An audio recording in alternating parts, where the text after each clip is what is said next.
ఏపీలో మహా సంబురానికి వేళైంది. బుధవారం ఏపీ వ్యాప్తంగా ఆనందాల వేడుకే. కొత్త ప్రభుత్వ ప్రమాణ స్వీకారోత్సవానికి కేసరపల్లి ముస్తాబైంది. ఉదయం 11:27 సీఎంగా ప్రమాణ స్వీకారం చేయబోతున్నారు Chandrababu Naidu. Super 6 super victory, ఇక super swearing coming soon. Nara Chandrababu Naidu అనే నేను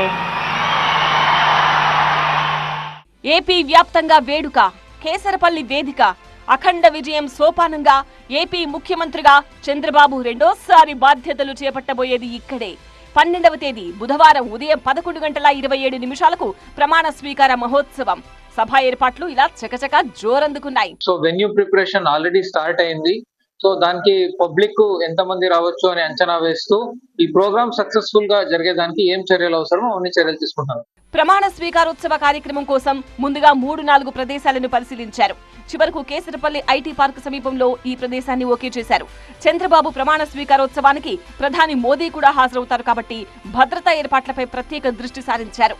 వేదిక తూర్పు ముఖంగా ఉండేలా ఏర్పాటు చేస్తున్నారు. 12వ తేదీ ఉదయం 11:27 చంద్రబాబు ప్రమాణ స్వీకారం చేస్తారు. అదే రోజు ఉదయమే మోడీ 11 గంటలకు 12వ తేదీ ఉదయం 11:30 మోడీ ఇక్కడికి చేరుకుని నేరుగా సభాస్థలికి వచ్చే విధంగా కూడా ఏర్పాటు చేస్తారు. ఇక్కడ వాస్తుపరంగా కూడా ఈ ప్రాంతం బాగుంది. అలాగే తూర్పు ముఖంగా కూడా ఈ సభా వేదికను ఏర్పాటు చేస్తున్నారు. ప్రమాణ స్వీకారం చేసేటప్పుడు చంద్రబాబు తూర్పు ముఖంగా నిలబడి ప్రమాణ స్వీకారం చేసే విధంగా కూడా అక్కడ సభా వేదిక కూడా ఏర్పాటు చేస్తున్నారు. సో మొత్తంగా అన్ని రకాలుగా కూడా వాస్తుపరంగాను అలాగే అన్ని రకాలుగాను అనుకూలంగా ఉండటంతో ఈ కేసరపల్లి వద్ద ఈ ప్రమాణ స్వీకారానికి సంబంధించినటువంటి స్థలాన్ని ఎంపిక చేశారు. ఇక్కడే ఏర్పాట్లు అయితే చాలా వేగంగా జరుగుతున్నాయి. మరో 2 రోజుల్లో ఏర్పాట్లు పూర్తి చేసి 11వ తేదీ మధ్యాహ్నానికల్లా పూర్తి స్థాయి ఏర్పాట్లను పూర్తి చేసే విధంగా కూడా ముందుకెళ్తున్నారు.